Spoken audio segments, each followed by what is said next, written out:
Bonjour à tous et bienvenue dans la suite de la vidéo numéro 4. Dans la première partie, j'ai parlé de tout ce qui concerne les transformations, transformation isocore, isobar. Maintenant, je vais parler de transformation isotherme et adiabatique.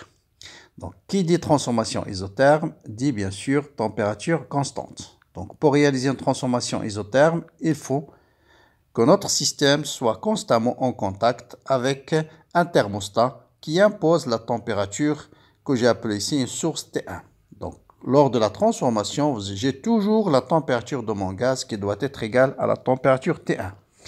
Imaginons ici, vous avez un piston qui est déformable, sur lequel vous avez un certain nombre de petits cailloux. J'enlève au fur et à mesure les petits cailloux. Qu'est-ce qui va se passer? Le piston va se déplacer. Donc, il y aura un échange de travail entre mon système et l'extérieur. Plus exactement, le gaz va fournir un travail à l'extérieur.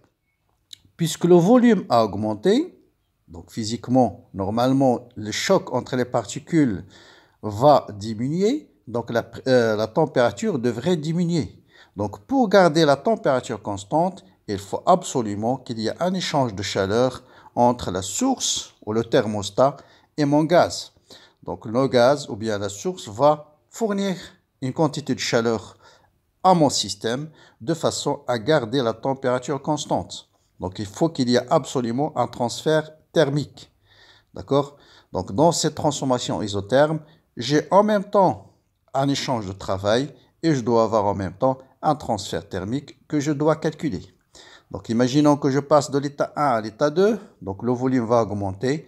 Vous savez bien que PV égale nRT. Donc, dans le diagramme de Clapeyron, la courbe va être NR. P est égal à NR, T sur V. Donc, c'est une constante sur V. 1 sur V, c'est cette courbe-là. Donc, lorsqu'il s'agit d'une détente, c'est le cas ici, la courbe va être décrite dans le sens 1. Si bien sûr, s'il s'agit d'une compression, ça va être dans le sens 2. Bien. Comment déterminer maintenant le travail et la quantité de chaleur échangée lors d'une transformation isotherme? Qui dit isotherme, on dit PV égale à une constante, égale à nRT, qui est égale à une constante. Donc, le travail, bien sûr, c'est moins l'intégrale 1, 2, P fois D de V. Donc là, je dois remplacer P par nRT sur V. Donc, j'ai remplacé la pression par nRT sur V. Donc, nRT, c'est une constante. Donc, je peux sortir moins nRT et j'intègre entre 1 et 2 D de V sur V. Et l'intégrale D de V sur V, c'est le log de V. Entre 1 et 2, c'est log de V2 sur V1. Mais avec ce signe moins, je vous rappelle que ln de A sur B, c'est moins ln de B sur A. Donc, ça va me donner NR log de V1 sur V2. Et d'après cette loi des gaz parfaits, vous voyez bien que P1, puisque nRT c'est une constante, donc PV est égal à une constante. Autrement dit, V1 sur V2 est égal à P2 sur P1. Ça veut dire P2 V2 égale à P1 fois V1. Donc, je peux écrire le travail en fonction du volume ou bien en fonction de la pression. Donc, voilà, c'est très facile pour une transformation isotherme de calculer le travail échangé. Maintenant, puisque par définition, c'est une transformation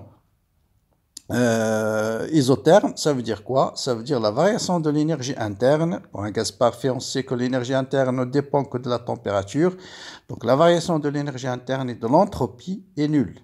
Et puisque delta U est égal à Q plus W égale à 0, donc Q égale à moins W. Donc, Q, c'est moins W, ce sera nRT, cette fois-ci ln de V2 sur V1. Donc, voilà comment on détermine le travail, comment on détermine la quantité de chaleur, et bien sûr, pas de variation ni de l'énergie libre, ni de l'enthalpie. Bien, maintenant, voyons ce qui se passe pour une transformation adiabatique. Donc, qui dit transformation adiabatique, c'est-à-dire pas d'échange thermique entre le milieu, qui est mon gaz, le système étudié, et l'extérieur. Donc, je vais mettre le gaz dans une enceinte calorifugée qui empêche tout échange thermique avec l'extérieur. Donc, vous voyez déjà, par rapport à la transformation isotherme qui oblige un transfert thermique, transformation adiabatique, pas d'échange thermique, d'accord? Mais, bien sûr, on va voir que la température va changer. En effet, je reprends toujours mon petite expérience, j'enlève les petits cailloux au fur et à mesure. Si j'enlève les cailloux, le piston va se déplacer, donc le volume va augmenter. Donc si le volume augmente, bien sûr, la pression va diminuer. Et s'il n'y a pas un apport thermique de l'extérieur, si la pression diminue, la température va diminuer. D'accord? Donc on va essayer de déterminer quel est le travail CD fourni par le gaz au milieu extérieur. Bon, pour le déterminer, là, il faut bien suivre les relations. Vous avez D de Q, par définition, c'est D de U plus P de V. Donc, ou bien, si vous voulez, ça vient de D de U, c'est delta Q plus delta W qui est moins P de V. Donc, delta Q, c'est D de U plus P de V. D de U, c'est NCV fois D de T plus P de V. Et par définition, delta Q égale à 0. Parce qu'il s'agit d'une transformation adiabatique. C'est ma première relation. J'ai aussi une autre relation, l'enthalpie, c'est H est égal à U plus P fois V. Si je calcule la différentielle de H, c'est D de U plus D de PV. D de U, c'est delta Q moins P D de V. Et D de PV, c'est P D de V plus V D de P. Donc, ce terme va s'annuler avec celui-là. Et je trouve D de H est égal à delta Q plus V D de P. Donc, delta Q est égal à quoi? Et D de H moins V D de P. D de H, on a dit, c'est NCP fois D de T moins VD de P. Donc là aussi, puisqu'il s'agit d'une transformation adiabatique, delta Q égale à 0. Et j'ai ma relation 1. Donc j'ai deux relations. La première relation, c'est NCV fois D de T est égal à moins P fois D de V. Et j'ai NCP fois D de T est égal à V fois D de P. Si je fais le rapport, CP, le rapport, cette fois-ci je l'appelle la relation 3, 4. Si je fais 4 sur 3, j'obtiens, je simplifie par N par dt, j'obtiens CP sur CV est égal à moins V sur P, D de P sur D de V. Et on avait défini le rapport CP sur CV comme étant égal à une constante qui est égale à gamma. Donc vous voyez bien que tout ce qu'on va faire ici, c'est valable pour un gaz parfait, transformation réversible pour un gaz parfait. Donc, D de P, cette relation, je vais l'écrire D de P sur P. Bon, D de P sur P est égal à moins gamma fois D de V sur V. Donc, voilà cette relation de base qu'on va intégrer par la suite. L'intégrale D de P sur P est égale à moins gamma l'intégrale D de V sur V. Bien sûr, l'intégrale D de P sur P, c'est le log de P entre P1 et P2. Ça vous donne log de P2 sur P1. C'est moins gamma log de V2 sur V1. Autrement dit, P2 sur P1 est égal à V1 sur V2, parce que log de V2 sur, moins log de V2 sur V1, c'est log de V1 sur V2. Et vous savez que gamma log de A, c'est égal à log de A à la puissance gamma. Donc ça vous donne, j'enlève les exponentiels, les logarithmes en appliquant par exemple l'exponentielle. Donc ça vous donne P2 sur P1 est égal à V1 sur V2 à la puissance gamma. Ou bien P2 fois V2 à la puissance gamma est égal à P1 fois V1 à la puissance gamma. C'est égal à une constante. Donc voilà une première relation qui caractérise une transformation adiabatique. PV à la puissance gamma égale une constante. Qu'on peut écrire aussi en fonction des variables T et V. Vous savez que P est égal à NRT sur V. Donc je remplace ici T1, P1 par T1 sur V1. Toujours fois V1 à la puissance gamma. J'ai remplacé ici juste P1 par sa valeur. Et je remplace P2 par sa valeur. P2, c'est NR T2 sur V2. Donc, je simplifie par NR. Donc, V1 à la puissance gamma sur V1, c'est V1 à la puissance gamma moins 1. V2 à la puissance gamma sur V2, c'est V2 à la puissance gamma moins 1. Donc, j'obtiens T1 fois V1 à la puissance gamma moins 1 égale à T2 fois V2 à la puissance gamma moins 1. Ça veut dire en quelque sorte T fois V à la puissance gamma moins 1 égale une constante. Donc voilà les deux équations qui caractérisent une adiabatique. Donc T1 fois, qu'on peut écrire encore en fonction de TP. Bon là aussi, il suffit de remplacer V par T sur P. Donc T1 sur P1 à la puissance gamma moins 1. Et remplacer ici donc V2 par T2 sur P2 à la puissance gamma moins 1. Donc ça sera T1 à la puissance gamma moins 1 plus 1, c'est gamma, fois P1 à la puissance 1 moins gamma égale une constante. Vous voyez que pour une transformation adiabatique, on peut la caractériser par trois formules. Si j'utilise PV, c'est PV à la puissance gamma égale une constante. Il suffit de connaître une et d'en déduire les autres en utilisant toujours la loi des gaz parfaits. Ou bien TV à la puissance gamma moins 1 égale une constante. Ou bien T à la puissance gamma fois P à la puissance 1 moins gamma est égal à une constante. Bien. Maintenant, on doit calculer, qu'est-ce qu'on a déterminé pour le moment? Donc, on n'a pas encore déterminé gamma, on doit calculer le travail maintenant. Donc, pour calculer le travail, j'ai dW, c'est moins PD de V, et je sais que PV à la puissance gamma égale une constante.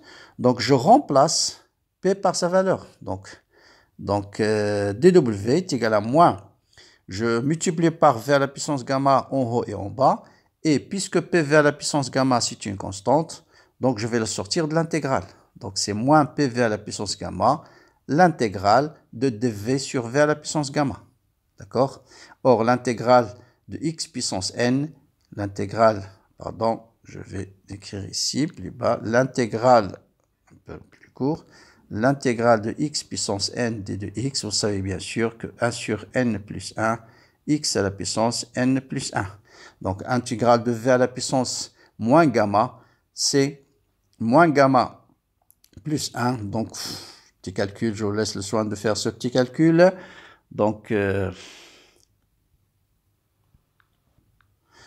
bien, donc voilà, je disais, donc l'intégrale de V à la puissance gamma, ça va vous donner 1 sur moins gamma plus 1, V à la puissance moins gamma plus 1. Donc, vous voyez bien que moins, ceci, moi, je le ramène au dénominateur, moins gamma plus 1, ça devient gamma moins 1. Et V à la puissance gamma fois V à la puissance moins gamma plus 1, ça donne V. Donc tout ça, ça vous donne P fois V. Donc P fois V entre 1 et 2, ça vous donne P de V2 moins P1 V1. Donc d'où l'expression, je pense que tout le monde peut trouver ce calcul très facilement. Bien, que je peux écrire aussi, puisque PV égale nRT, donc vous avez deux expressions du travail pour une transformation adiabatique. Donc je reprends. Donc, le calcul, très facile, ça dépend du calcul de cette intégrale, 1 sur V à la puissance gamma, ou bien l'intégrale, si vous voulez, l'intégrale de V à la puissance moins gamma d de V, qui est par définition 1 sur moins gamma plus 1, V à la puissance moins gamma plus 1. Ce signe moins avec moins gamma plus 1, ça vous donne gamma moins 1. Et V à la puissance gamma, je l'introduis ici, ça vous donne V à la puissance gamma fois V à la puissance moins gamma plus 1, c'est V. Donc, tout ça, ça vous donne P fois V sur gamma moins 1. Voilà, entre 1 et 2, ça vaut dans cette relation ou bien celle-là. Donc voilà pour l'expression du travail. Pour la quantité de chaleur, c'est très simple, puisque c'est adiabatique, la quantité de chaleur est égale à 0. Et pour l'énergie interne et l'enthalpie, donc toujours l'énergie interne, delta U est égal à NCV fois delta T, qui est égal à W12, qu'on a déjà calculé. Et l'enthalpie, c'est égal à NCP T2 moins T1, qui est bien sûr est égal à NCP fois CP T2 moins T1. Voilà, donc voilà pour l'enthalpie, voilà pour la variation de l'énergie interne, voilà pour le transfert thermique qui est nul, et voilà pour le travail échangé pour une transformation adiabatique. Bon, ça c'est la relation de Mayer, j'ai déjà démontré dans la vidéo précédente, je ne vais pas revenir sur ça. Voilà un résumé sur les 4 transformations maintenant, pardon. Transformation isobar, pression égale une constante. Donc W, c'est moins PV de moins V1 ou bien moins nRT de moins T1. La chaleur, c'est MCP T2 moins T1. Et bien sûr, delta U, c'est W plus Q. D'accord? Isocore, c'est W égale à 0, delta U est égal à Q. Donc W est égal à 0 et Q est égal à MCV T2 moins T1. Isotherme, on vient de démontrer que Q, c'est moins W parce que delta U égale à 0. Et W, j'ai déterminé deux expressions pour W et pour la chaleur, bien sûr, isotherme, c'est Q égale à, c'est moins W. Hein, tout simplement, si vous calculez W, c'est la chaleur, c'est moins Q. Pour une transformation adiabatique, Q égale à 0, donc Q, elle est nulle. Donc, bien sûr, on a déterminé l'expression du travail et delta U se réduit au travail échangé entre le système et le milieu extérieur et pas d'échange thermique.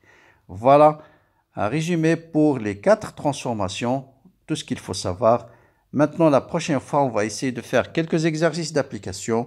Je vous laisse le soin de réfléchir à cet exercice. Bloquez la vidéo, vous lisez l'exercice et je vais les traiter en détail dans une vidéo prochaine.